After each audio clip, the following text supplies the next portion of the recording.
I am. It wouldn't let me put you on the.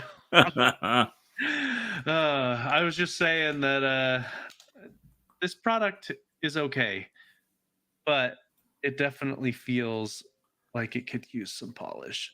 Yeah. Serious polish. Oh man. So, but it is what it is. All right, I've got this. You want to just go ahead and get started? Sure. Already live? All right. All right.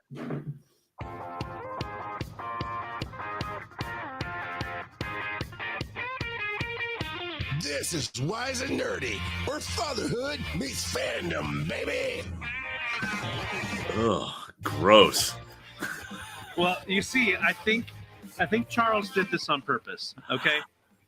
Because that is the only intro that he uploaded to the Google Drive. He didn't upload any of the other ones. Of course. So I am stuck, whenever it's just me, I am stuck with playing his version of the new intro. It's almost like it's an ego boost that he has to have his voice on the show. Yeah. Oh, man. Well, as you guys can tell, we're riding Charles-less, which is fine. But because... Better than fine. Kurt is here. Oh, man. So, yeah. Get ready. We're going to have some fun, and it's going to be awesome. Yeah. So... It'll be a little quieter, too, probably. Probably. That sounds about right. Yep. So I did notice that even though my audio is probably loud enough, whenever I'm editing the clips, my audio, like the waveforms, are as noticeably lower than like everybody else's waveforms. Really? Yeah. It still sounds fine. Like the clarity is still there, but yeah. Yeah, I don't know. I mean, I honestly, when I sent around that edited clip that from the service that I use, it normalizes all of the voices and everything. So okay. Well, just a thought. Happy to provide it. There we go. All right, let's go on to roll that dice. No. Question of the week. Oh, okay. All right. So the question of the week is, what's the right age to get married? Oh, I didn't scroll up. The right age. I don't understand. Well, I guess why it makes for a good topic to discuss, because in reality there isn't a right age. Right. Yeah, there really isn't. Okay, I'm gonna be a little controversial though. I'm gonna say under 20 is bad. Okay. Especially and bad is way too strong a word. I would say under 20 is ill-advised. Okay. I can get down with that. Yeah, I mean, I just don't think that. Look, even if I married my wife before she was 20. No. See, I get it. Like, look, I mean, my grandmother was married when she was 16. My mom was married when she was 19. I get it. But I think that in an ideal situation,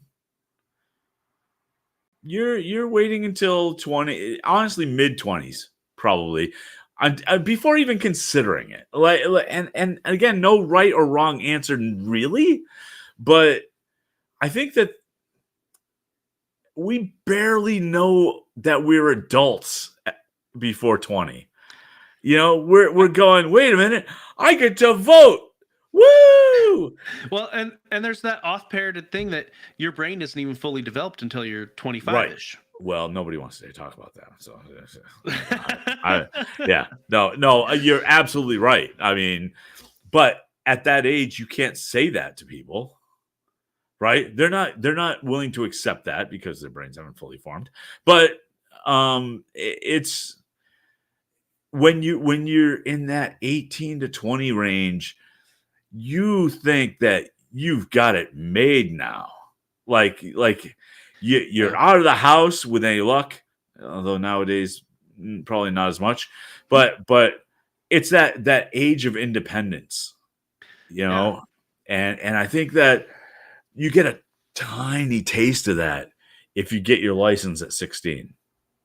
See, and I didn't even get my license till I was 18. So, Yeah. and I actually misspoke earlier. My wife was 20, but we got engaged shortly after she turned 20. So, Oh, okay. Oh, wait. So you got engaged? and within 6 months we're married. Okay. Okay. So this is where my brain goes. I was engaged to my wife for 2,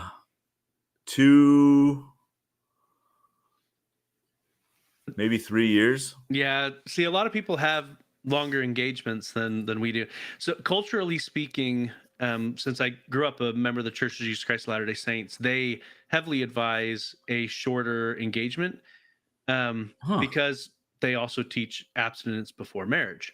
And so the thought process behind that is, if you've made the commitment to be married, you're going to be tempted more so to have, I mean, naturally you're going to be drawing closer. And so they advise short engagements in general in our church. You know what? There's a little bit of method to that madness that I can get on board with. I get it. Yeah. Well, and abstinence before marriage isn't for everyone. Not everyone chooses to go down that path.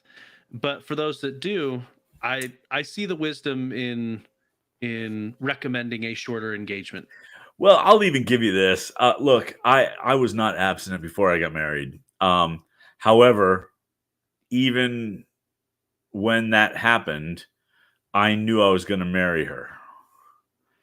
Now, I would not give the same advice because we were 17, 16, 17, somewhere in there. I even though in my heart at the time, and luckily I was right, knew we were going to be married, and this is the woman I was going to spend the rest of my life with. That is so crazily unusual. Yes. And so, Well, all three of us in general, we've all only been married once. We all got married relatively young. true, We are a statistical anomaly. dude. This year is gonna be my. We're in 2025, right? Yes. Yes, we are. It's going to be my. Oh, really? 36th wedding anniversary. Nice. Congratulations. Yeah. So, and that was on top. Like literally, we've been together. This year will be 42 years. Okay. So it's weird. It's completely weird. Let's see. My wife and I have been married for 15 years now. And you've been together 15 years and 6 months. you laugh, but I get it. So other than our first date and hanging out, the first time we actually defined ourselves as boyfriend and girlfriend was 15 years and 8 months ago. Yeah, see, that's a bigger one that I have a harder time wrapping my head around. Because and again, look, I was in a long relationship. By the time I asked my wife to marry me, everybody except for her mom said it's about time. Yeah. And she was a sophomore in college at the time. And our intent was always to wait until she graduated. And 2 weeks after she graduated, we got married. but so I was very, very much used to a long relationship even before engagement. And so that 8 months thing throws me because I can't fathom that. Like it's just like I barely know who she is in that in that amount of time. But that's me. I mean, yeah. so. I don't know if it's a cultural thing or if it's a genetic thing, but the men in my family, when we fall hard. Yeah. My brother got engaged after 3 weeks. Wow. Okay. So he went from no relationship to dating 3 weeks later, engaged. That would make my head spin. Yeah. So yeah, no, it was very fast, but they have now been together for long time. So Oh, great. I want to say 25 years now ish, something like that. But yeah. So yeah. So does that answer the question? I'm not sure. So let's I guess talk about considerations, because I think especially if you plan on having children, Yep. you don't want to get married too late, because while Even that has tweaked though nowadays. it has, but people are getting married and having kids later, but there's cons to that. Your energy levels, being able to keep up with everything. It just there's pros and cons regardless of when you get married or start having kids and everything. And there's a lot of people that well, especially nowadays, it seems like more and more people, they don't want to have kids in general. So that's not Right. even a consideration outside of, fur babies. So Right. but yeah, if you're planning on having a more traditional family life, I think mid-20s is probably about right Yeah. to be getting married. Yeah, even though I know a lot of people who had kids older, when I was in high school, we had the one kid with the old parents.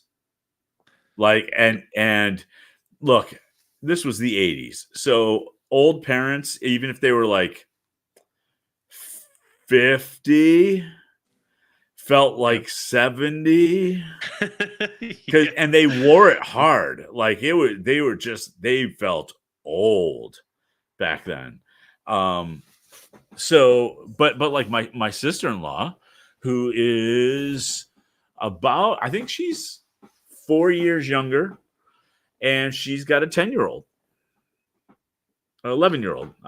And that to me is late. just, it sounds exhausting. Yeah. Yeah. I have a coworker who is early 60s, and he adopted a little girl. I want to say that it's a family member's child, and they weren't going to be able to take care of it. And so he adopted her. I want to say she's 6 and he's 60, and she has Down syndrome. Oh, I couldn't even imagine trying yeah. to have the energy at 60 to keep up with a young child, let alone a special needs child. Right. I mean, God bless them, but Yeah. wow, Yeah. that's hard. That's just hard. Yeah, good on him. I got no other words really. Just Yeah. there's no way in my heart I could say, "Ooh, he's an idiot." but man, that's a rough road. It's just a rough road, and more power to him if he can handle it. Luckily, he's kept himself pretty fit. So early 60s, but he doesn't look early 60s. Okay. So hopefully he's got the staying power. Yeah, no kidding. So, but yeah. All right. Well, I think we'll go ahead and roll that die. That's what I just said. I know, and I pushed the wrong button. You and I certainly turned off my did. camera. Welcome to the view. Oh. Oh, no. I lost the dice. Dice overboard. All right. Well, that one's a 2, so we're just gonna roll with it. Daddy, you tell me a story. All right. So, story Keeping time. in the theme. Yes. So this was I don't know, 3-4 months ago, where my wife dropped in. I Wow. can't a comment. I don't remember what we were talking about at the time, but she mentioned that she had asked me out on our first date. And so Charles was interested in hearing that story. So if he still wants to hear that story, he's going to have to, listen to the episode. He's gonna have to sign up for Patreon. Yeah, he'll have to come. He'll have to come back with that milk. So this was my first semester in college. My wife and I were living in. It was the sin. same. You was were the living in sin. It was the same. It was the same apartment complex, but from a paperwork standpoint, it was technically two separate apartment complexes. Oh, okay. We attended a religious college, and so apartment complexes for single individuals had to be single gender. And so from a paperwork standpoint, it was two separate apartment complexes, although we shared, same manager, amenities, parking lot, everything. Anyway, so but because of that, we were also in the same ward for church. We met at the same time, because the way that our church does meeting times is it's designated by where you live. Okay. So you're assigned when you go and what building you go to based on where you live. So the first time we met was actually at a church function, and we were meeting together, and we were going around introducing everyone, and she mentioned that she was from Tennessee. And my mission trip for my church, I spent a lot of time in Tennessee, circling around Memphis. And so I'm like, she's kind of cute. Maybe I'll ask her out sometime. And I had that thought, and couple months go by, and during those months, my roommate had started dating her roommate. And my roommate kept saying, "Hey, what do you think of Kelsi? You should ask her out on a date." And he got kind of pushy about it. And I don't like being told what to do. So I was like, my natural reaction was, nah. Even though before I was like, I should ask her out on a date. Yep. But because someone was trying to push me to it, I was like, nah. And so her roommates arranged to have a group date where the girls all asked a guy. And so that pushed her to asking me out for our first date. And that was where that all started. And you said, nah. So we went on our first date, and we only had, I think, a month left in the semester. So we hung out for the rest of the semester, but didn't actually have an official second date. But during that time, we were getting to know each other, and I had the thought that, maybe I could possibly see myself spending the rest of my life with her. But I knew that she was going to be gone for the next few months, because the way our school worked is they had a 3-semester setup. So Okay. you went for 2 semesters and you had 1 semester off. That way they could push out more students faster. Because so not everybody was on the same schedule. correct. Oh, all right. We happened to be on the same schedule. So her off track is what it was called. Her off semester was the same as mine, but I didn't have anywhere to go home to, because my mom had terminal cancer and was living in assisted living and then living with her sister. So I didn't have anywhere to go home to. So I just stayed in the college town, even when I wasn't going to school actively. But because I had that thought that, maybe she could be the one, what I did, and it still peeves her a little bit to this day, is while she was gone, I went on a ton of first dates, because I was like, she's the first one ever that I've thought about having a serious relationship with. And I'm like, I need to have more experience to make an informed decision. So she got a little peeved, but my goal was to see if I had those type of feelings for anyone else, or if I was just I wanted to make sure I was in love with her and not in love with the idea of being married, if that makes sense. But Joe, when they're the one, And so I'm helping, Kelsi. I'm helping. And so I went on a lot of first dates while she was gone. And when she came back, the first day, I immediately asked her, "Hey, do you want to define the relationship?" And so we officially labeled ourselves as a couple, and we're dating exclusively. And yeah. My wife. Yeah. And you're so lucky that this is a family show where I can't say what I want. My wife put in the chat, "Thanks for looking out for me, Chris." Yeah, I see that. But, I have a new nickname for you, which I'll tell you off air. So our first date was in November, and then she was gone from December until April, and we got engaged the end of June. Okay. So 3 months of dating, really? Yeah. Effectively, before we got engaged. Yeah, that's just it's a weird point of reference for me. So just like, yeah, we are abnormal by most standards. Sure. Yeah, and then married in January. So engaged end of June, married in January. So this is a little astray, but now I'm curious. Did you do a Mormon wedding? Yes.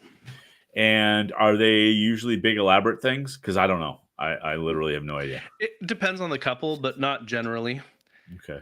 So the actual ceremony is definitely not like 100%, because most Mormons, they will get married in one of our temples. Right. And the only people allowed to attend are people who have temple recommends. So just being a member of the church doesn't mean you can go. You have to go talk to your ecclesiastical leader and get an endorsement to be able to go. Wow. So friends and family who are not of the faith, forget it. They cannot go to the actual ceremony. No. Wow. Okay. So. Wow. Yes. How many weddings have I been to where I wish that was the case? And so, yeah, that in and of itself is a very, very small, the room itself seats maybe 40 people. Okay. Depending on the temple, but the one we got married in, it would seat maybe 40 people. And is there a reception that happens? Yeah, so we did a wedding we actually did 3 wedding receptions.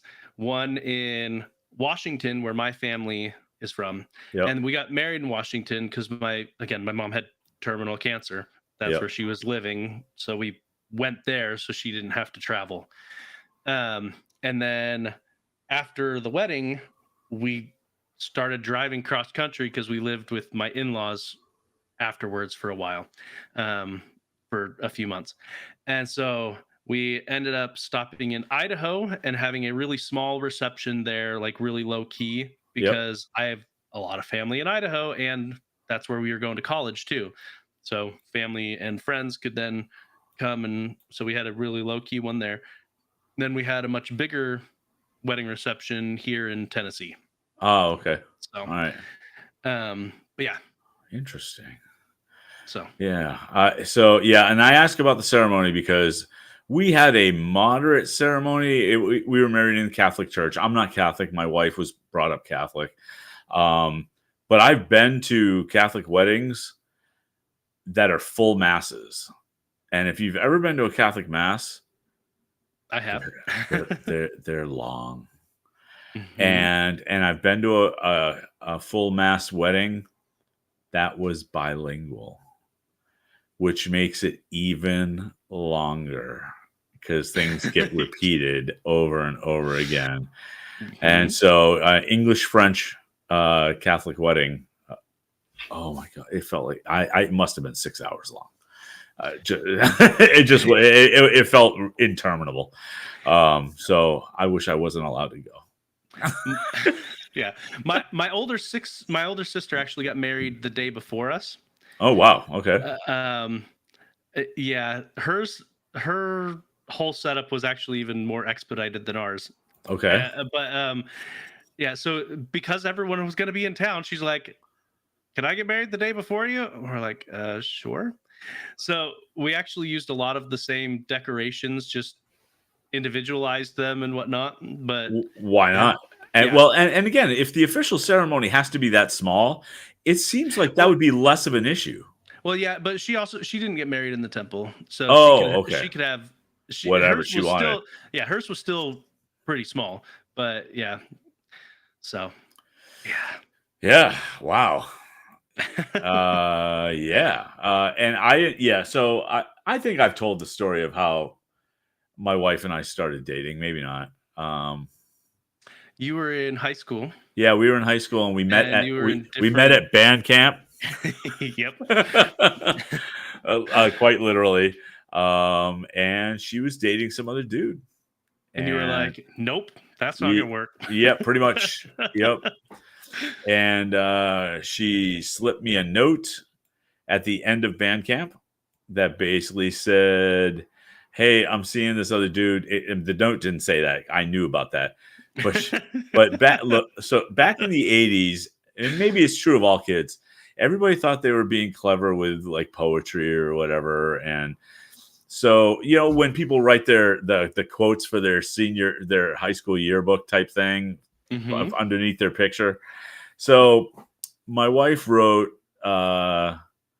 me a note that I actually still have in my wallet. That's cute. Yeah, and it said, "If you love something, let it go. If it comes back to you, it's yours. If it doesn't, it never was meant to be." Yeah. Same, that thing.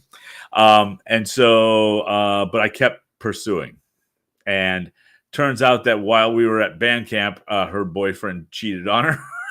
Oh, I mean that's a good reason to break up.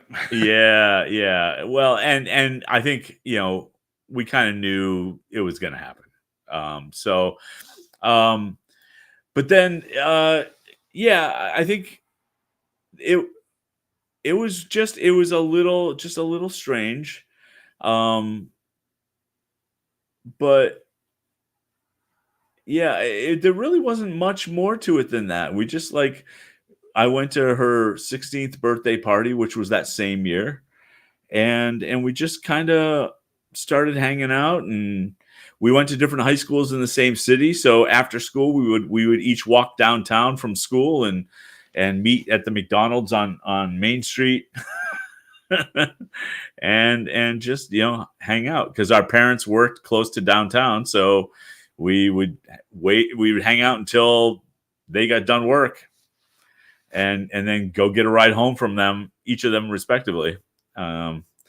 So yeah, the weird part was going to two separate proms and two separate junior proms, and so it was just, yeah, there was a lot. It was a lot.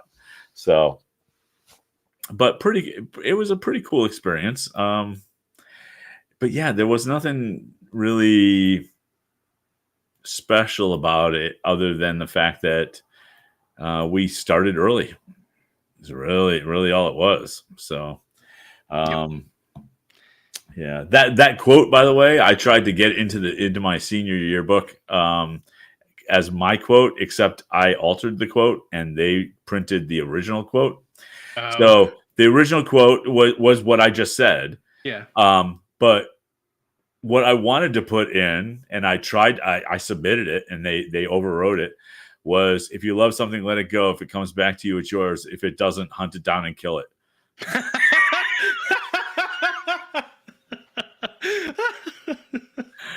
I think some stand-up comedian or something said that, and when I was in high school, I went, "Oh, that's perfect." See, and they seem to not filter them near as much. Like people who put like a specific timestamp of a show to, Yeah, they're like, whatever, right. and then go look it up, and it's Yeah, something. too much work. Yeah. All Oh man, right, should we roll? I think we ought to. I, Mojo Jojo, say obey me and roll the dice. Okay. Well, we've already done 2, so Council of Dad. all right. Don't you mean Parliament of Papas? Yes, I do. So I put in here, let's discuss streaming service contracts. So Okay. let me give a little preface on why. So this past weekend, Charles and I were at Stellarfest. Yep. And him and I were talking about how just our thoughts on streaming service contracts, because technically it's a new contract every pay period, right? Every time you pay, Yep. legally speaking. Yeah, right. And that's why they can change the terms of your contract whenever they want, basically. Right. Unless you sign a year contract, but even then you're only locked in for the year. Yeah, and usually there's already things in there that say they can change whenever they want anyway. Yeah. So Well, and so it made me think, other contracts in my life, how ticked I would be if they changed at the frequency of streaming contracts. So like, because my cell phone, its price, actually it's going up here by like $5 a month here pretty soon. But before that, it hadn't changed for years, and it's still technically a month by month contract. But yeah, I don't know. Over the last several years, I've been looking at different streaming services, and we've been cutting things here and there. And so I wanted to weigh in as the Parliament on Papas on our thoughts. Yeah. So, I mean, part of it is, for me, is that's the price you pay for not having a year-long contract, the month-to-month stuff that you can still cancel whenever you like. The problem with that, and I have this on phone contracts as well. I think I'm in a 2-year phone contract because that's what ends up happening. Is that whenever you make a change, so if you upgrade your phone, if you add a line or whatever, one, they use it as an excuse to restart the 2 years all over again, which is terrible. I hate it. But also, 2, they say, yeah, you have to start a new contract. Oh, and by the way, your program isn't available anymore. It's now this program. And I kind of hate that, particularly if it's a long-term contract like that. The month-to-month contract, I think you have to give a little bit because that's the price you pay for being able to get out whenever you want. Yeah. Well, and streaming services, because they're juggling so many different licensing contracts, their service does technically change month to month. Right. Especially since they're always adding stuff, right? And so with new additions, maybe it's a new film studio, there's a new price for that thing. They have to deal with that in some way. Now, should they absorb that price? I don't know. I don't know, just from a cost perspective, like how much it literally costs for all that streaming bandwidth, because I'm sure it's not super cheap. Yeah, but it's not as expensive as they may have you believe. That's the other part of that. I fully like when the cable internet companies go, there's only so much bandwidth. It's like, shut up. Like there's more bandwidth than people know what to do with. It's just that's the only thing they can use to lord it over to you to get more money. I refuse to believe that for me to have gigabit internet, it's that significantly more expensive than having 300 meg internet. It really just can't be. The throughput alone should save energy and time, and I mean, there's a lot of savings to having faster internet. So I don't know. I just I'm going to be going through and frankly canceling a lot of streaming services in the near future because I'm trying to pull myself a little bit out of debt and save some money, and just the whole thing. And I think there are some that I will keep because I am locked into a longer contract, but I will take them off auto renew. There you go. Yeah, and so and some of them where you can pay once for the entire year. Mm-hmm. I kind of like that because that's kind of okay, I've paid for it, I don't have to worry about it again for another year. And usually you get some kind of a discount than if you were to pay it all, right? Pay it monthly, right? And so, like, the thing, one of the things that I don't have to worry about is my DC and Marvel comic book subscription services, because those are once a year. There you go. And frankly, if I get rid of my regular streaming services, then I can read more and make more out of those. And I still maintain those are fantastic services. Well worth the money. I think the Marvel one is $70 for the year, and you get to read everything and even new comics, and the new comics lag behind by, I think they're down to a quarter now, like 90 days behind. Okay. So if that's not too bad. If you're not going to the newsstand or going to the comic book store and getting new comics anyway, and that's your only way of reading comics, a 90-day delay means nothing. Yeah. Right? I mean, you're just reading. So for both of those, and I think DC is similarly priced, more than I can possibly read. Yep. Which is awesome. So between that and the library, which I finally got my library card. There you go. There's plenty of stuff to watch. And all the free stuff. Like, that's the other part, right? There is so much free content online. Even if you just limited to YouTube, which you don't have to. But the other one I won't be canceling is Prime.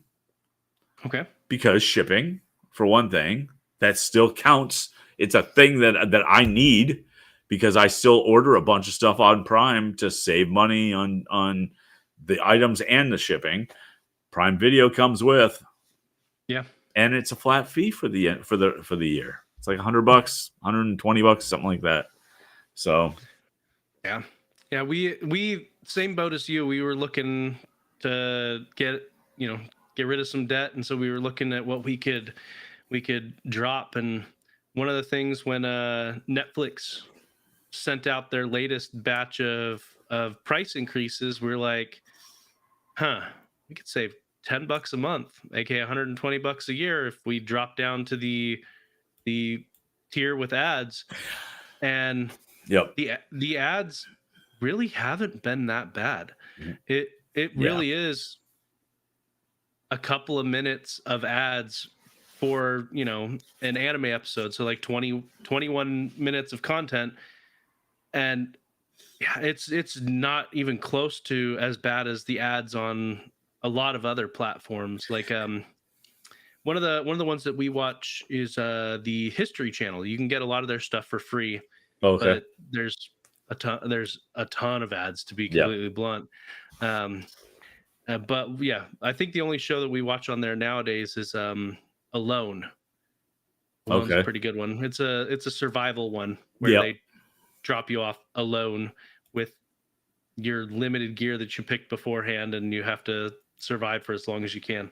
Right. But I mean, what's funny is I pay for the no ads version of Hulu and Disney, that package. I'm still watching ads because they still have ads, and so I'm going, well, if I can't get out of that contract, which I don't remember if it's a longer contract or not, then I'm going to try to drop down to the ad supported one.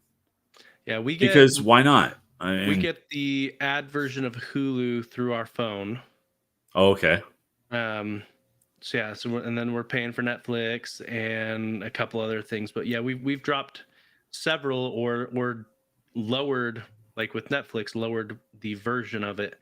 Yep. Because back when sharing a password was love, Right. we had the premium version of Netflix because you could have extra screens running it simultaneously, and we shared it with my in-laws. Right. But sharing a password isn't love anymore for Netflix. No. So yeah, we dropped it down to, now it's dropped down to its lowest tier. But yeah. I mean, it's getting to the point where with all the different streaming bundles, it's no different than when you bundled different things for cable. Yeah, what I'm noticing too is there's a number of shows that are now appearing on other services that were exclusives. Yep. And so, like Andor season 1, and granted, it's owned by the same company. I get it, but Andor season 1 just started showing up on Hulu. Oh, really? Yeah. See, So- yeah, because if I remember correctly, Disney owns 66%. Yeah. They have the 66% share after they bought out Fox. Right. So, And then a bunch of HBO Max stuff was showing up on Prime. It's the weirdest thing. So I don't know. What it all really amounts to is there's still so much to watch that you'll find that you'll gravitate towards the stuff you like anyway, regardless of what service it's on, and you probably won't miss the other stuff as much. yeah. Well, and if you want to, it's a bit tedious, but you could always go. What Charles does with some of his services, I guarantee he doesn't do it with all of them because again, it's tedious. Is he'll get it for a month and binge stuff, and then drop it, and he'll keep track of, okay, I want to watch this, and this. When I re-up it, and a few months down the line, he'll re-up it, and so he's only 3-4 months out of the year has that service, but he's still watching everything that he wanted to watch. He binges it when he has it. I think I'm going to end up doing that too. Like I have not signed up for Apple TV, but there's enough content that I want to watch on Apple TV now, so that if I get it for a month or two, including the trial, because you can get a good lengthy trial, I could probably get everything that I want and then cancel. Yep.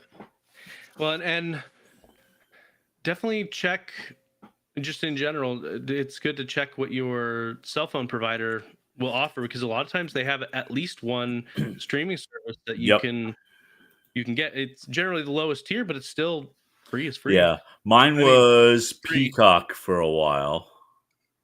With Verizon, Peacock was available for a while. I think the only time we've ever had Peacock is we had a free trial when one of the Psych movies came out and we wanted to watch it. But yeah, other than that, we've never had Peacock. But yeah, it has some good. Everything that I would want to watch on Peacock is like sitcoms and stuff. Yeah. Like the Office or Parks and Rec and stuff like that. Because last I checked, they were on Peacock. Yep. But yeah. Yep. So anyway, cool. You can subscribe to Wise and Nerdy by going to patreon.com. And yeah, Wise and Nerdy, good stuff. Anyway, good stuff. Roll the dice of destiny. And I didn't turn off my camera this time. I'm getting better at that. Yeah. What are you nerding out about now? Let's see. You've got yours up there first. What are you nerding out about? Oh yeah. So I got sucked into Pokemon really deep. Like still going down that rabbit hole? Yeah. So here's what I'm doing. I am collecting in very specific ways. I'm collecting Vulpix and Ninetales characters. I am collecting all the cards by an artist named Yuka Mori. Okay. And Yuka Mori does these. I don't know if they're clay or if they're CGI, but I think they're clay models that they film usually in the wilderness, and they look awesome. Okay, I just Googled it. Yeah. Yep. All right. So I'm collecting that artist, and I decided I'm going to try to collect one of every Pokemon. Oh, okay. So, So- you're not looking to collect like other than Vulpix and Ninetales, who you're going to collect a lot Right. of the cards. Right. You're like, I want to catch them all. Yes. Yeah. And so literally there's like 1,075 different Pokemon at this point, or maybe 1,025. I don't know. And so I have them in a binder alphabetically because I was going to separate them by gen, but then See, I'm surprised you don't have them by national decks. no, it's just it's too difficult. so alpha, they're already ordered for you. Yeah, I know, but alphabetically it's just easier. And so I have a few binders, one for Vulpix, one for Yukimori, and one that I am putting together for the type, I guess. But it doesn't matter what sets they're from. Yeah. Or what kind, they don't have to be a chase card or anything like that. And so I can buy a bunch of stuff in bulk or in the bulk bins for pretty cheap, cents, really. National decks are bust. So look, man, after 151, it's like, do you know the numbers of anybody? No, you don't. Like, number 1,000 is Gimme Ghoul's Evolution. Okay, fine, but that's a special number more than anything else. But Pikachu's number 25, right? But speaking of Pokemon, a Wild Ditto has joined the stream. Oh boy, they copied Don't. me. Just when we were having a nice time. I just gotta ask: have you done the bad dad jokes? Nope. We were waiting for you. And he leaves the stream. Sweet. Is that all it takes? Apparently. Of course, that's all it takes. How we doing, Charles? Great. I am leaving a almost 3-hour programming meeting for DragonCon with my new position with them. So this is the new position that came up as of last year, right? Yes. He froze, but yes. Okay. Yeah, I wanted to make sure it wasn't a new position. No.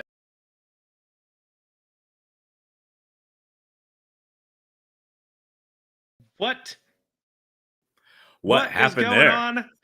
Charles is messing it all up. He shows Yeah. up and all of a sudden kicks all of us off the stream. Touch anything. What a jerk. I didn't touch anything. All I know is this agent of chaos shows up and all of a sudden the stream's like, nah. We're having a nice time, having a nice little chat, and then all of a sudden everything goes to pot. Come out to the West Coast, she said. It'll be a nice time, she said. So no, I was getting off of DragonCon office internet, so it dropped me for a second, but now it should be good. So what was the question? Like Joe already answered it, but my question was: is this a new position, or is this the new position that you got last year? New position, yeah. Yes, the I am track a coordinator, right?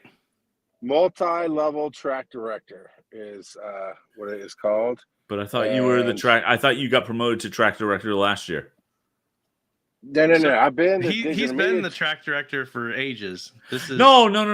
But the higher. Official that was a spokesman? spokesperson. Yeah, digital media spokesperson, which I'm still doing throughout the year. So everybody watching, get me on your show so I can talk official DragonCon stuff because I'm dying to do that. So I actually have 3 jobs now. I have the digital media spokesperson position. Of course, I run the digital media track as the track director. And now I am going to be over all of the reality tracks, essentially facilitating issues and programming and helping out, wherever is needed, basically, while also doing those other 2 things. All right. So Random kid put in the chat, Charles, don't podcast and drive. Yep. I am technically just driving. These dudes are podcasting. Yep. Oh man. So Charles, tell people where you are so they can send the cops. I Man, am in New Hampshire, I believe. Yep. So snowy. Not quite, but you never know what tomorrow. In fact, it's supposed to snow tonight. So even though it's 50 degrees today.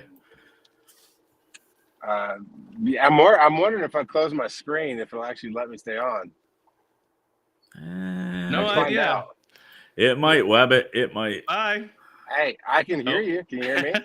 Yeah, Yeah, just can't see yeah, you. yeah. There we go. There. Done. You've been lawyered. Bam. So I've been kind of consumed with Pokemon for a little bit. But I'm having Pokemon kind of meet the 3D end of things because I'm making some custom things for my local card shop. Okay. And one of them is a top loader slash slab holder. Okay. Here. All right. And which I'm going to be delivering on Saturday. What did that say on it? It said where the cards are. Okay. Because the name of the shop is Cards Are. Cards are. Okay. And that's their tagline, where the cards are. So this is a top loader card holder. So we're getting a amazing. sponsorship that is a bad dad joke in itself. Yep. It's not a bad dad joke. It's just And fun. And it's not a sponsorship. It's bad dad joke adjacent. So what I'm trying to do is develop a couple of products to be able to sell in their store. So, and so I've been doing that, and I've been doing some commission stuff, and that along with the Etsy stuff, just trying to hustle, man. So yeah, but I'm digging the 3D stuff and the Pokemon stuff. I'm still hitting up the stupid vending machine as much as I can. It's exhausting sometimes. Don't you have your grandkids' college to save up for, man? What are you doing? Dude, this is the 21st century. Nobody does that anymore. Nobody saves up for college, or nobody goes to college. Oh boy. So I wasn't going to get controversial like that, but yeah, I'm kind of a college is a scam kind of guy. No, I hear you. And that's overgeneralization, but I think a lot of colleges are scams. Yeah, man. It just That's why I appreciate the college I went to, where if you stick around for too long, they put you on basically a PPI, a personal. They pip you. Performance basically improvement pip you. plan. Yeah, if you have too many credits, you have to go consult with an advisor and say, this is my plan for graduating, because they don't want you to be there forever. They want you to get your degree and get out. Yeah. So yeah. So I've become more and more enamored with vocational education versus liberal arts educations. I think there's a need for both, but I'm feeling a little bitter about about the liberal arts education. It sounds like with you talking about your 3D stuff that you're in the nerding out section of the show. Yes. we are. Yep. What are you Sure. nerding out about, Charles? Awesome people, to be truthful. So Like us. Yeah. We understand. That's why you showed up at the show, because you wanted to talk to awesome people. We talk to you every week. Yeah, that too. Thanks for making it awkward. No, so you know how much I've struggled with my Android phone, and as much as I try, it's just not for my brain. And I was counting down the days to upgrade, which to be in August of this year, is to get out of that 2-year deal and get into my next 2-year deal with an iPhone. But at the EMS conference I was at, when I was loading out on my gear, I dropped my phone. Now I always have an honor box on there. I have the whatever the titanium glass screens. You know what? Not the glass itself, but the screen protectors and crap. Yeah. Yeah. That has all that toughness on. I always And have then that you stuff ran it on over there. with a forklift. We get it. Yep. Man, you're very. I love how much you think how important I am at a conference that I have a forklift worth of stuff to bring it in. But I've dropped it many times, and it's been fine. Well, this particular time, it landed just right to where it cracked the screen. And So what I'm hearing is you weakened it enough that it Yep. finally said, "I give up." so you guys are nerding about me being here so you can punch me. That's what you love about me. Is I am the whatever punching bag to your Drake or whatever. I don't know. Punching bag of podcasting. Long story long, because peanut gallery and shit. Sorry. Bloop. I've been drinking on all night, man. All right. So it was the bottom half you couldn't really see, top half you can kind of see. So I took it in as soon as I got back from the con. So I dropped it the day we were loading out. So the very next morning I went to T-Mobile and fortunately my tax returns came in. So I had that to pay for, pay off my other phone and into this one. And we were able to figure out by looking at another screen, like where roughly to hit the OK buttons for transfer. Because the screen still worked. You just couldn't see what was behind all the digital mess on the bottom part, the bottom third. And I never thought about looking up the Microsoft Authenticator. So I use that for a whole lot of things nowadays. And from iPhone to iPhone, it'll back up and it'll transfer all secure. Android to Android, same thing. Android to iPhone, it will not come over. And so I'm like, oh crap. And I was sweating how to fix it. Then the whole screen went out where you couldn't see anything. So, well, if I can see the top part of the screen, I can get this to work. Even the fingerprint reader worked half the time on the screen. So I was like, how can I get this to work? Well, the whole screen went out. And I tried, Kurt, you had told me about screen copy, basically. Yes. The app. Yeah. The problem with screen copy is, well, you have to have it in debug mode, which I'd already done because you had told me about that. Yep. I'd already turned on. I'd already done all that. I think you actually after one show one night, you actually walked me through all the steps together, and we got it on the screen. It's really cool. The only other problem screen copy has is when you do it and you click the thing on Windows and it goes in that mode, you still have to hit the button on the screen that says yes. Let me connect.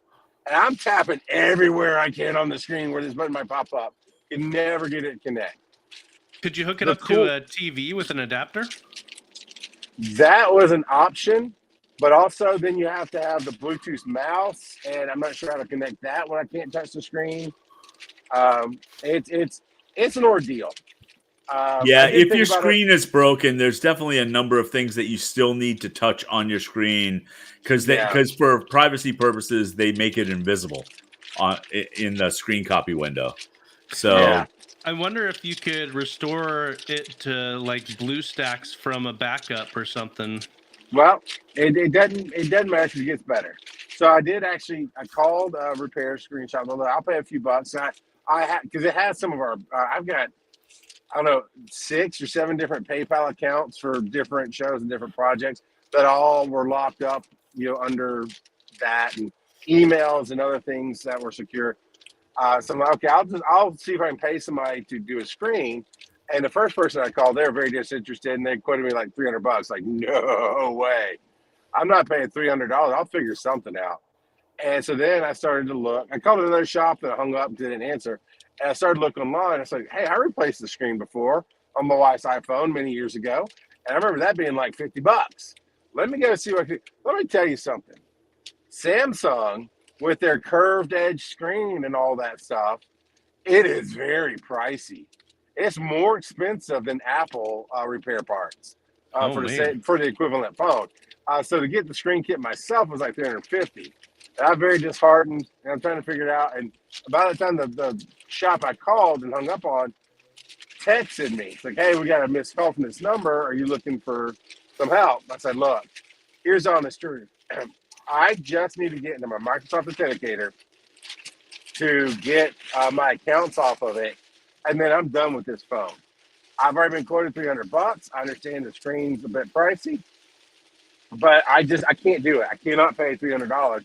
Would you be willing to take my phone after I get the stuff off of it and sell it? And the guy's like, yeah, I'll do that deal.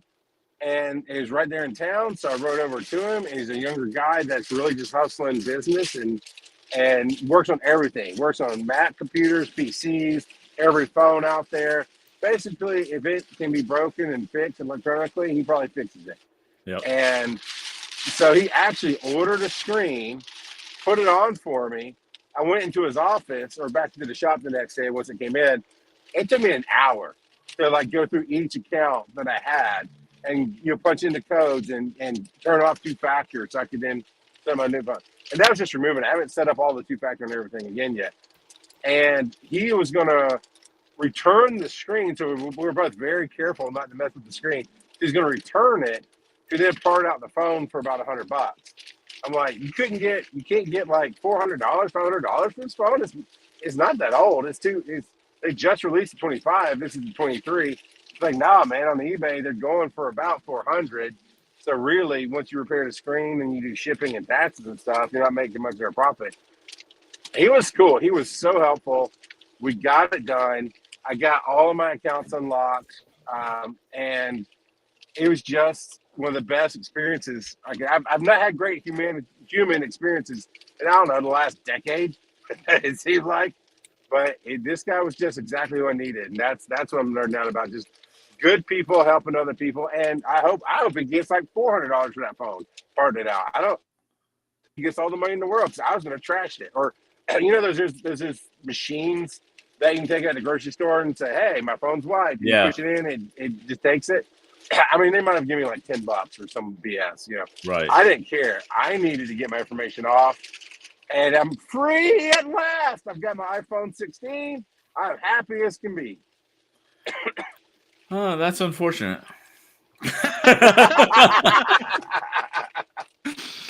Oh, random. Well, kid no, go on. Sorry, go ahead. Yeah. It was such a civil conversation until Charles joined. It's like a switch flipped in Joe.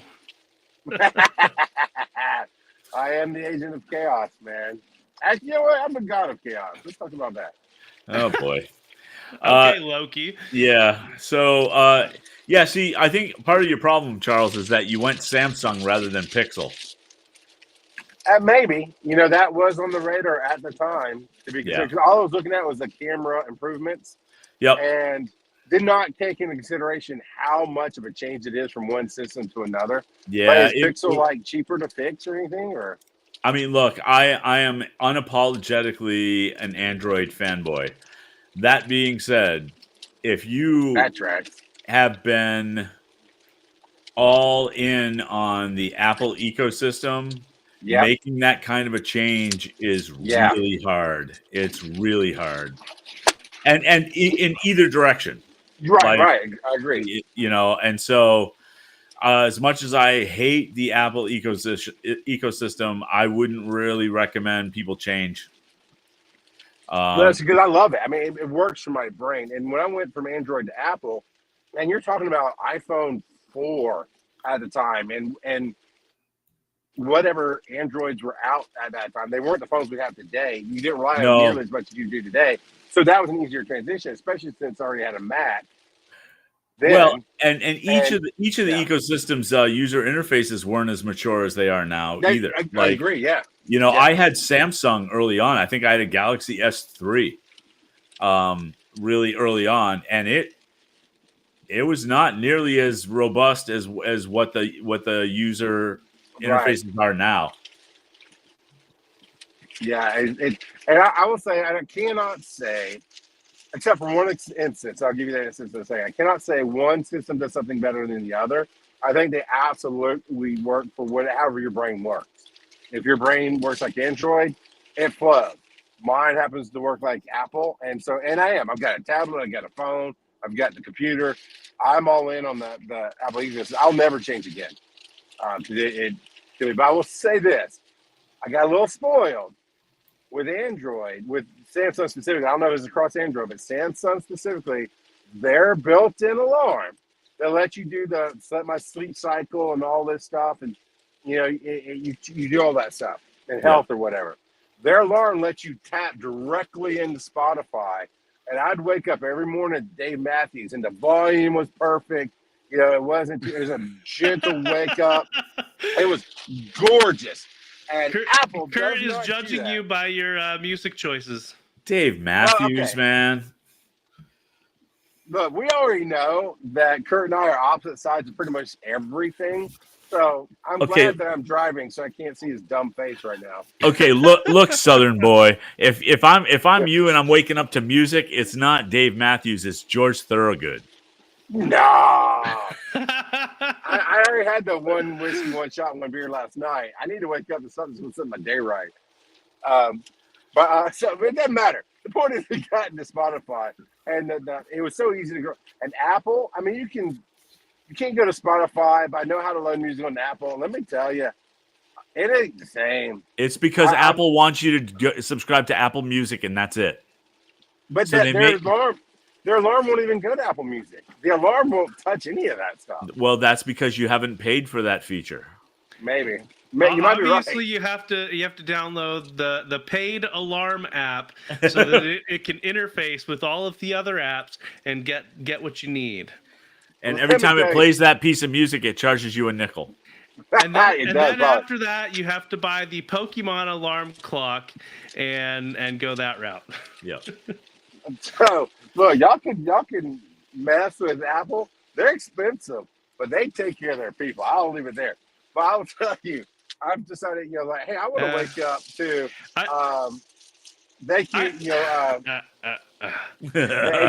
I'm in the Apple ecosystem, and the company has not been the same since Steve Jobs. Just agree. Gonna say that. I agree. I will say the upside to you getting your Apple 16 now is that those iPhones are only going to get ridiculously expensive in the near future. Oh yeah, tariffs and all that. There's a reason why I'm still rocking my iPhone X. Oh, you know what? It's actually not the tariffs that I'm concerned about. What is it? It's Apple needs to recoup the cost of their new manufacturing facilities that they're building here in the United States. Somebody's got to pay for that. Yeah. Well, yeah. And they're spending $500 million on that. So, welcome to your iPhone 16 for $2,000. I mean, that's still kind of reasonable price to me, as much as I live on my phone. You're out of your mind. You are out of your mind. That's what I was just thinking. I can edit audio. I get crystal clear recording. I do everything I need to do. Dude, the last few weeks, my studio camera has been my iPhone. I can do so much with it.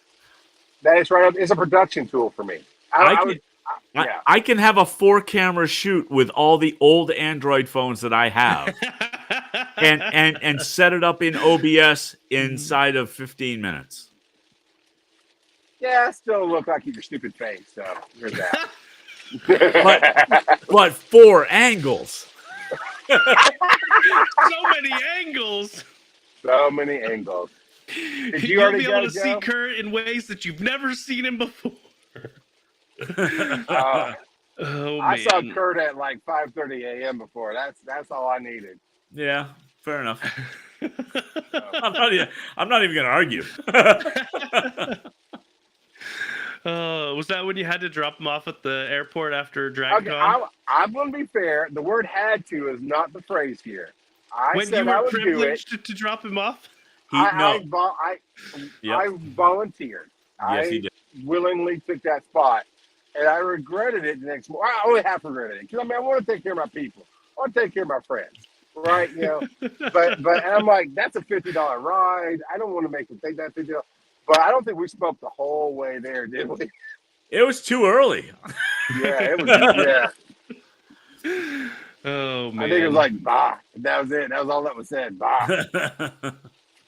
I believe I said thank you a number of times. Oh no, you said that. I went nah. Charles didn't have enough time for his coffee to kick in. Right. To be talkative. Way too true. Way too true. No, it was very early. It was very early. So, but But to answer the question that I'm not sure everybody heard, no, I have not gone yet, Charles. All right, cool. So, Kurt, what else are you learning out about? What a jerk. I am nerding out about Frieren, Beyond Journey's End. Ooh, another anime. It is. This one's popular enough. You might know-ish what it's about. Okay, what's it called? You can guess. Frieren, Beyond Journey's End. Frieren. So that is about a dyslexic kid who doesn't know how to write in a journal properly. So they have to go to like notepads and stuff after they finish their first journal. Okay. I'm gonna say Frieren. it's about this. I'm gonna continue with the kid analogy, but it's about a kid who is born into a life of servitude, and when he reaches his 11th birthday, he dies, and this takes place after he's dead because it's beyond Journey's End. Okay. All right. All right. So Frieren is like 1,000-year-old elf. That's what I said. Yeah, I'll go with the Kurt. And the first episode starts after her and the hero's party are returning after defeating the Demon Lord. And it starts there, and then there's a time skip of 80 years. And and so because she's an elf, she has a very strange relationship with time in general. Like spending a century to do something is nothing. So her journey with the hero's party was only 10 years long, and so that's just a drop in the bucket. But she's realizing how much she wishes that she had spent more time with the hero's party. And two of them were humans and one was a dwarf. And so the humans are getting very, very old. And in the first episode, one of them dies because, you know, he's ancient at this point because it's been 80 years. After Does she follow her? Does she follow that human into the underworld? No. So she Did she take him to a Journey cover band? I didn't even think that aspect of it. So she is going on a journey again, and she starts off kind of retracing their 10-year journey, and she finds out that she might be able to talk to her friend that died if she goes back to the Demon Lord's castle and casts a spell there. She might be able to communicate with the dead. I say that I win. I'm going to take that as a win. And so I begrudgingly give that to you. It starts off very slow. And this is actually my second time watching it. I'm rewatching it with my wife. And we've only got a couple of episodes left until she's finished the first season. This particular anime was nominated for Anime of the Year on a bunch of different platforms this past year. It's a fantastic anime. It has little bits of action here and there, and the action scenes, the animation, it truly is fantastic. It's amazing. But a lot of it is her coming to terms with not having enough time with the people that are there, and it's not even having enough time, it's making the time for the people in her life, because realistically she could have spent those 80 years with him and she didn't, because she thought, oh, I can get to it later. Like they had decided they were going to meet up in 80 years to watch a meteor storm, and that was what brought them back together in the first episode. before he passed, and after he passed, she wished that she had spent more time during those 80 years with him. And so it's got a really good underlying message of making time for the people in our lives, and not just putting everything off until later. So Ugh. Nice. Who wants their anime to be poignant? Right? And then season 2 is gonna start airing sometime later this year, if I'm not mistaken. But yeah, fantastic anime. Good stuff. I would like to tag back in on mine about awesome people, because I wanted to tell this story. Yeah. Which is Joe and I got to go perform at Cellar Fest this weekend. It was really cool, really fun. Lots of great interactions on the different panels that we did. And it's kind of a relaxicon, right, as Tyra calls it. It's just there's nothing we really have to go see. It's nothing major. So if there's nothing we want to go see, we'd go to the game room and play games. And Joe taught me a couple of games. One of them being Dominion, and the other one was Sequence.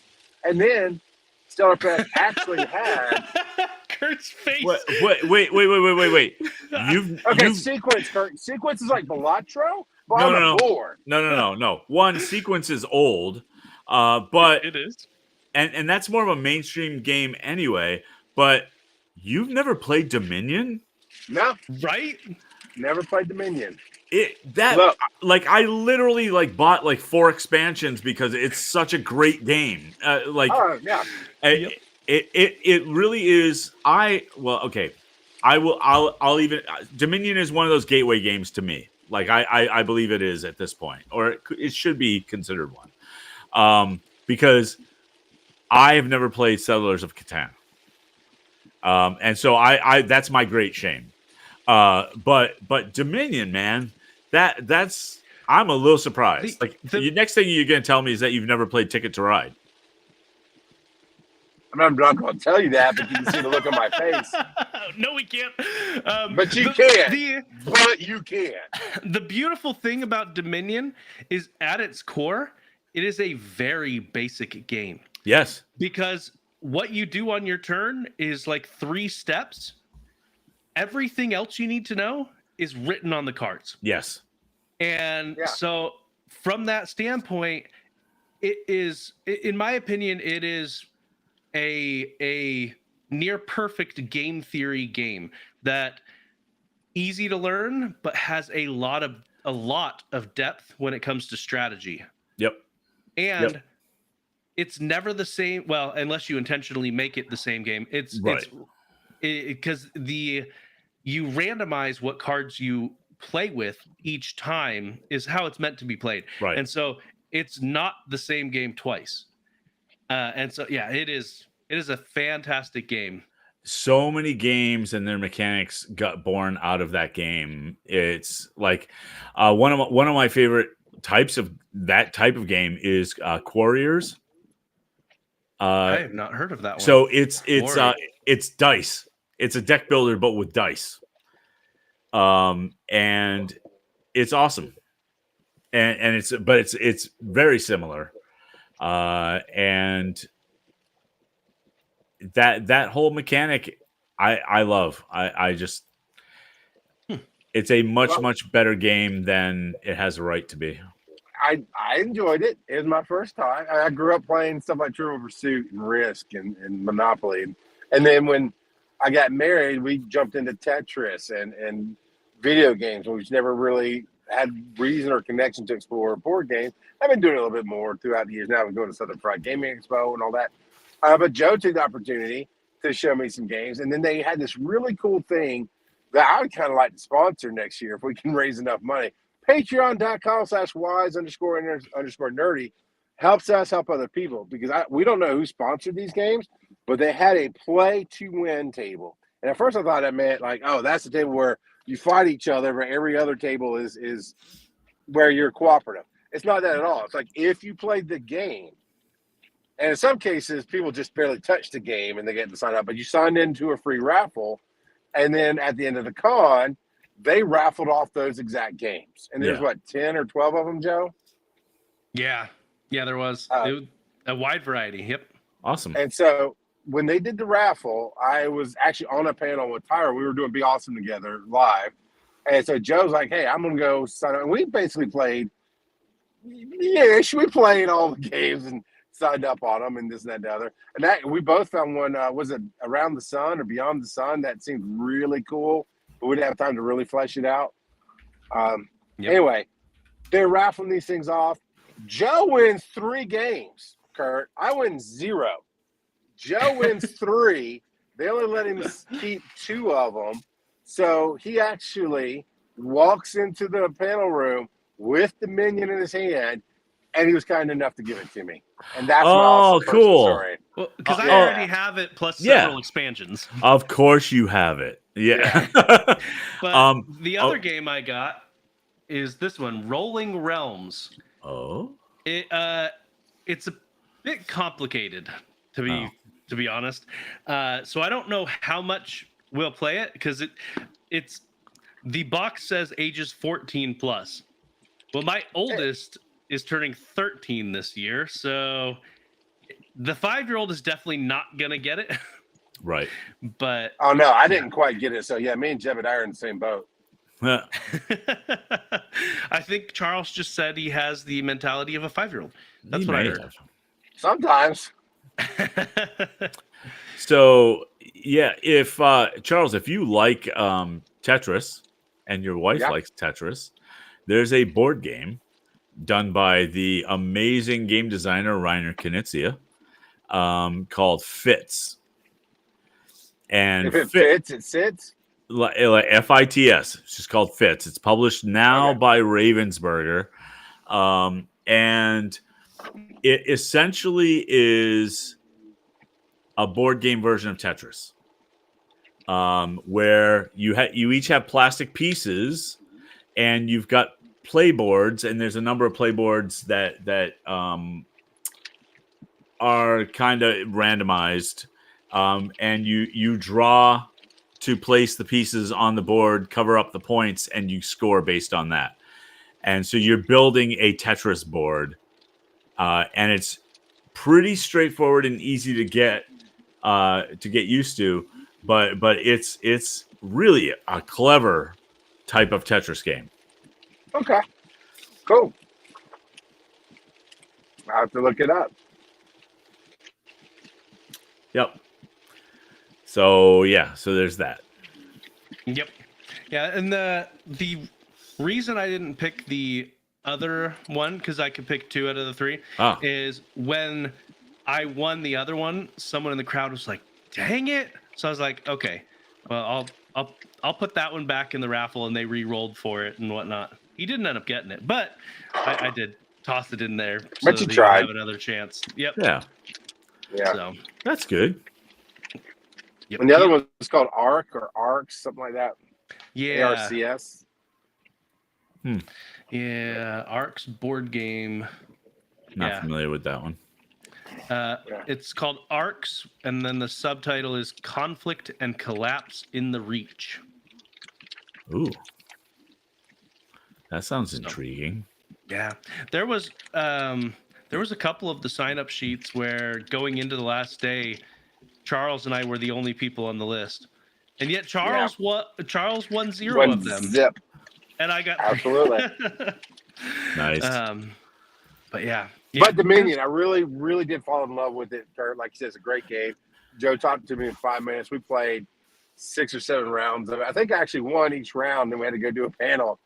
That was sequence that we played a bunch of rounds of. We played 1 round of Dominion, and you did win it. Oh, that's right. Because with the set, we had to unpack all the cards, and because we had to unwrap everything. Yeah. You're right. Yeah, we had to unwrap and organize the box. But you just catch on so fast, and it was like, man, I don't know what about it. I was like, man, I really want to win that game, and I did not. But I've got a great partner. So I haven't played Sequence. I'm aware of it, but I haven't played it. Is it kind of like Quirkle? Now you're just making things up. I've only played Quirkle once, so I don't. Okay. So in Sequence, you've got 2 decks of cards. Yep. And you've got a play mat in front of you that has all of the cards down there. and Okay. there's 2 of each card down there, and it's kind of like Connect 4-ish, except for stuff doesn't drop down. You play a card and you put your marker on there, and you're trying to get 4 in a row. And depending on how many people are playing, you either need 1 point or 2 points to win, and you get 1 point for each 4 in a row. And these regular playing cards? Yeah. So is it kind of like playing cards meets Blockus? Wow, you're really making things up now. I like Blockus quite I a like bit. Blockus quite a bit as well. I love the fact that you can only connect diagonally. That makes that game. And I will fight anyone who pronounces it Blocus. Is it like Mopar or Fernum? He's just Fernum you made up. You made up. Duodenum. Duodenum is a real word. The Ferdinum, I think you were thinking of Ferdinand the Bull, and the Mopar thing is just a car term. And what do you know about cars? Mopar is a car term. That's about the extent of it. Well, we are running super late. We're already at the hour 25 mark, and we've only done 3 sections. We were making such good time too. So y'all need me here to keep you on track. Jeez. So I think we'll go ahead and skip the commercial break. We've mentioned several times, but I will go ahead and mention it again, that if you wanted to be generous and support us, you can go to patreon.com/wise_n_nerdy and sign up there. And now that we've done that, let's go ahead and roll. Go ahead and roll. And I will tell you, you're not a real dad if you're not telling your friends and your kids and your wife to listen to the show. We're all about the daddios, and you ain't a daddy-o if you ain't sharing the love. So share some love, people. Tell everybody about us. Mommy, he said that daddy's not my dad. You got it, kiddo. You got it. He's Uncle Daddy until he tells people. And on that note, it's time for Charles's favorite section. Dad joke. Oh, I've got to go, guys. I'll see y'all later. Told you we should have done it earlier. Yep. All right, so this comes to us from KCJ in our Patreon, which, again, if you wanted to, he really did leave. If you wanted to hop into our Patreon, you can find a link on our website, or you can go to linktree /wise_n_nerdy to hop into our Patreon. Anyway, so again, KCJ says, I got an elephant for your room. I responded, thanks. Says, don't mention it. You don't mention the elephant in the room. Kurt's like, he's like, nope. You know, sometimes when people submit jokes, they try too hard. Well, then I've got another one for you. You ready? Yep. This comes to us from Kurt. Yourself. Oh. So let's see. What did one Frenchman say to the other? I literally don't remember. I don't know. I don't speak French. All right. I like that one. And I didn't make it up. I found it, but yeah. Yep. Charles would have hated that. Charles is not going to be joining us for He definitely would have hung up on that one. But we're going to go ahead and move on to How do I? Ooh. And this is, how do I model a healthy relationship for my children to learn from? Wow. I mean, there's a bunch of different relationships. Yeah, right. But given that the early part of this episode was all about marriage, let's go ahead and restrict it to how do I model a healthy marriage for my children to learn from? Because I think in the long run, that's going to be one of the ones that helps them the most, because in general, they can learn how to be, if you're doing it right, they can learn how to be a good friend. They can learn how to be a good spouse. They can learn how to be a good person from the relationship that you model for them in that respect. Right. Yeah, it is way more loaded than just model a healthy relationship or a healthy marriage or anything like that, right? Because it really is modeling. How do I model a healthy?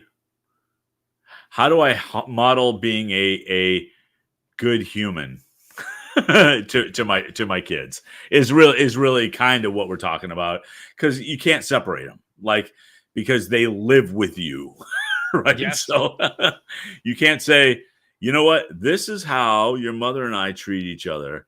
But remember, this only applies to marriage. Right? Yep. You can't do that. Even if you tried, that doesn't work. It will leak. So I don't know. I mean, I think that I'm going to be overly simplistic about it, and I'm going to say two things: be kind and have integrity. Okay. And I think that covers a lot. The kindness end of things is probably, boy, they're both really important. But the kindness end of things is very important. And the way you treat each other, it absolutely gets modeled. No question about it. I see myself in the way my kids treat people today. Yeah. It definitely wasn't a conscious effort when I was when they were born, because like I was not that old, and just trying to figure it out, like most young parents, right? You're just trying to figure it out. But I do I do see a level of I do see a reflection in how we treat each other. I see that in my kids. And I hope that I modeled properly. But yeah, I think be kind and have integrity, because I think that covers a lot of different aspects of things. What are you finding? Because you're still a young father. Yeah. I can see in myself some of the different things that my dad modeled specifically. Like I remember a time, and I don't remember what was said, but I'm sure that I was disrespectful to my mom. And I remember my dad getting very angry at me and saying, "You will not speak to my wife like that." And Ah, he put an emphasis on it being his wife, because that's his that is the relationship there. She may be my mother, but that's his wife. And it's an and interesting choice. It's an interesting choice of words. yes, because there's that distinction. It wasn't you will not speak to your mother like that. It Right. was you will not speak to my wife like that. And and while they do convey a similar message, there is a distinct difference. There Um is. It brings and up questions for me. and mostly surrounding the relationship your dad had with his mom. yeah, I only met my paternal grandmother a couple of times. We didn't live near them, and by the time we moved to where we would have been near them, she had already passed. So I don't have a lot of context for that interaction at all, to be honest. Um, but yeah, no, he was very very protective of my mom.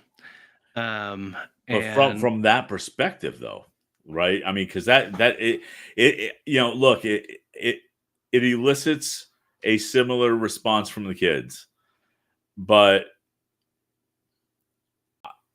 it's as if, and maybe I'm reading too much into it, but it's as if he was valuing his wife more than her role as the mother. And And he it- may have been. And again, I don't know. And again, that's why I'm very curious about his relationship with his mom. Well, and this is going to be a hot take that I think a lot of people are going to disagree with. But so let me preface, I tell my kids every day that I love them. Good. But I have also at different times made it very clear. I've straight up told them I love their mother more. I love my wife more than I love them. And like I said, that will be controversial. There will be people that disagree with that. But in my opinion, and it's my philosophy, that in order for a family to hold together, the parents in that relationship need to be more unified than they do with the rest of the family. I agree with that aspect of it. The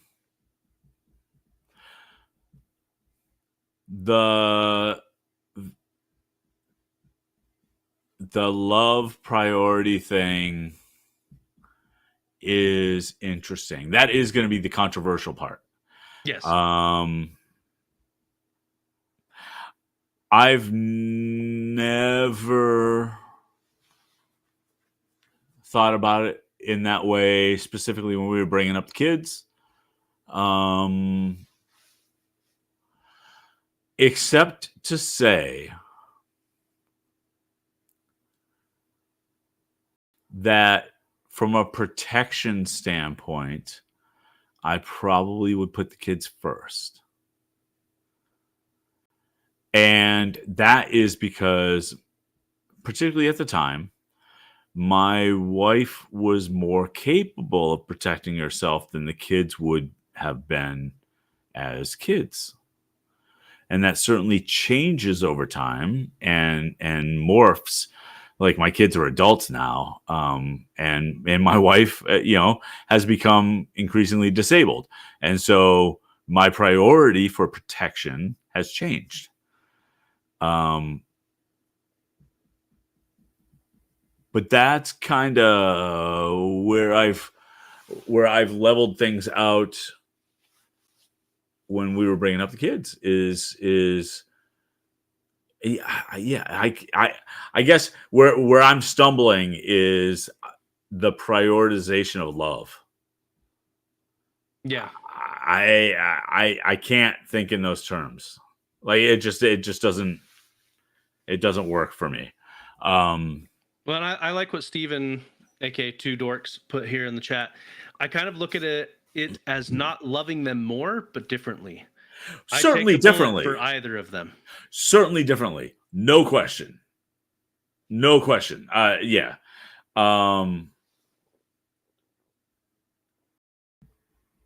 Yeah. It is a different type of love, to be sure, which is why maybe that's why I can't think of it in terms of more or less, because it's just very different. Yeah.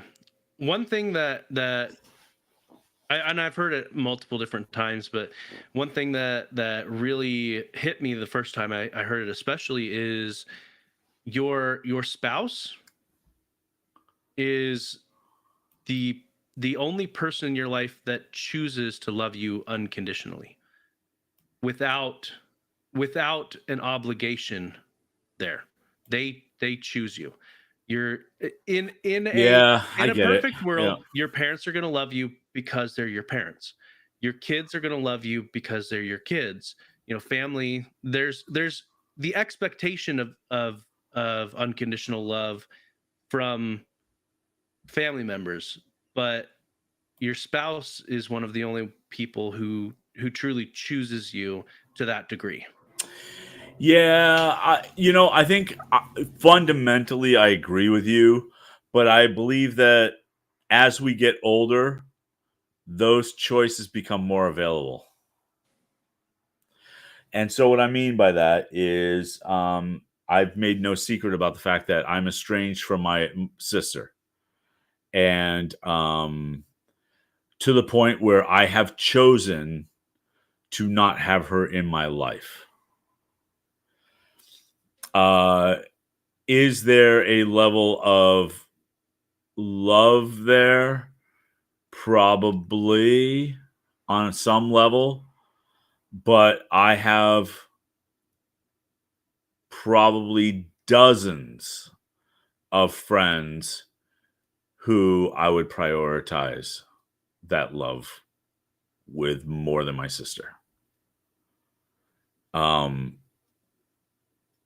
So I think that as we get older, as our relationships develop and change, I think that sometimes, and it's sad, but sometimes those opportunities present themselves where, that even the obligation aspect of things is not there, and there is a choice to be made. Because nobody's life is getting better out of obligation. Yes. You know what I mean? But there has been traditionally that loyalty and that, well, I don't, even with all their flaws, I have to love them. Well, I'm not sure I wholeheartedly agree with that sentiment. And that's not I'm not going to say normal because I don't know. I mean, what the hell? Everyone's normal normal right. Is different. No, right, exactly. That's why I was kind of backtracking on it. It's just like whatever. But man, I don't know. One of the things that I guess back to the main topic there was modeling healthy relationships for my kids. One of the things that especially lately, but in general, I try to show how much I'm willing to do the small things, because a lot of people don't, in my opinion, don't put enough emphasis on it. So when it comes to the small things, I'm talking about like helping out with dishes, because my mom's my wife is a stay-at-home mom, and so they culturally, historically, traditionally speaking, the 50s mentality that a lot of people haven't gotten over is she's supposed to take care of everything with the house, Right. And I have never bought into that mentality, and so I have always tried my best to help out wherever and whenever I can, and especially now that I've transitioned to working from home full time over the last, I guess it's been 5 years now, the time flies, but I have a lot more capacity to help out because I am no longer commuting to work, and during little breaks here and there I can pop up, and it may not be much, it may just be 5 minutes here, 5 minutes there, but the little things matter. And well, so on top of that though, yes, absolutely. And but during your career, your time that you guys have been together, the amount that you're able to help changes, right? Just based on your availability and whatnot. And so even at your most minimal ability to have to make an effort, I'm sure Kelsi appreciated that. Yep. And I really like what Steven put in here too, to add more emphasis, is in his household, he says, our key rule to maintaining our relationship is that nobody keeps score. No tit for tat stuff. Just do the jobs that need to be done. No good can come from keeping a tally. No, it cannot. And you never win. Like nobody wins. Nobody wins. And I have friends who do that kind of thing. And weird thing, resentment builds. What a strange thing. And so look, like even in my relationship, my wife was a stay-at-home mom. And when the kids were younger, she was more able, and I worked a lot longer hours. So she did a lot of that stuff. But I would contribute when I could. But then the kids grew up and whatever. My wife is less abled now. I work from home, and I do almost everything but never, never do I think, you know what? I do all these things. She could at least do this thing. It's ridiculous. Like it just that, and if we were keeping score, I'd still be trying to pay back. And so there's no winning. So you just do what you need to do because it's the right thing to do, right? Yep. And that's the model. That I think that's what you're trying to model as well. You do what you need to do because it's the right thing to do. And if that means that you can contribute by washing the dishes and letting Kelsi go read a book, great. That's awesome. And you mentioned it changes, your availability changes based on where you're at in life. It changes day by day. Yes. Yes. One day I'll have a higher energy level. One day she'll have a higher energy level, and we pick up any slack that each other needs, and we make it work. We are in it together in everything. It's not, oh, you have to do this, you have to do that. No, why aren't you doing your job? No, it's our job. Right. And what Kelsi actually said, Joe helped cut up the veggies for our fajitas tonight because I was running late grading papers for the kids. Homeschool adds a whole new business to our house. And look, in unhealthy relationships, Joe may have said, you're supposed to have the veggies cut for dinner tonight. Why didn't you get that done? Yep. What good can happen out of that? Like, best case scenario, she cuts them in an angry fashion and they're not evenly cut, and then everybody loses. Yep. Only a little tongue in cheek on that, but yeah, no, I think you guys have got it pretty well balanced, honestly, just from what little I know. So yeah, good on you. And honestly, that is something the kids will definitely model, even if they say they don't want to. Because as they get older, they'll start doing those things without even realizing it. Yep. And it's hilarious to watch when that happens. So yeah. Although sometimes it gets thrown in your face. So I've challenged my daughter on a couple of things, and she'll go, "Whose daughter do you think I am?" And I'm like, "Oh, stop. Just look. I wasn't looking for a mirror. I was just saying." So yeah. But yeah. Good topic though, really.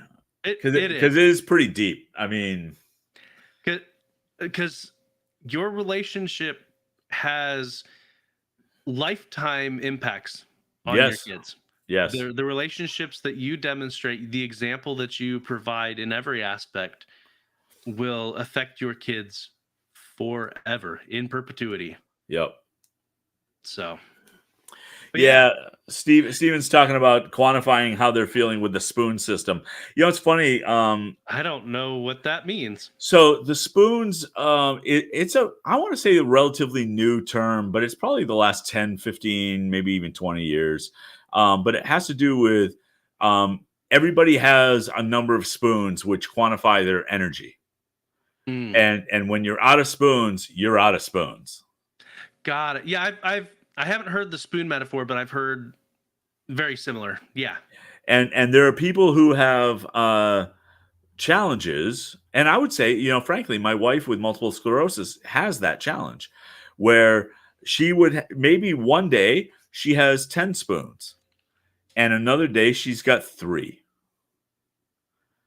And that's, I've even heard people who kind of measure their energy level, calling themselves spoonies, because that's kind of how they have to operate every day. They wake up and they go, "Ooh, this is a 5-spoon day," just knowing from the get-go. So yeah, it's I don't use it. I think it's interesting, and frankly, had I learned about spoons earlier on, I might have used them, but specifically with relationship to my wife, because I have no spoons all the time. Oh man. A random kid. All I'm hearing is that I need to spoon more. Yep. You just got to figure out, are you going to be the big spoon or the little spoon? That's really all it is. And on that note,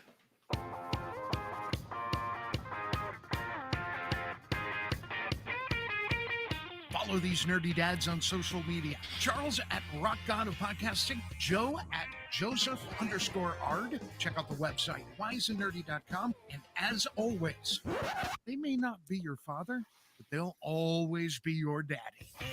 Shut up, Mike. And VO by Kurt everywhere, except for on Etsy. Then it's 3D by Kurt.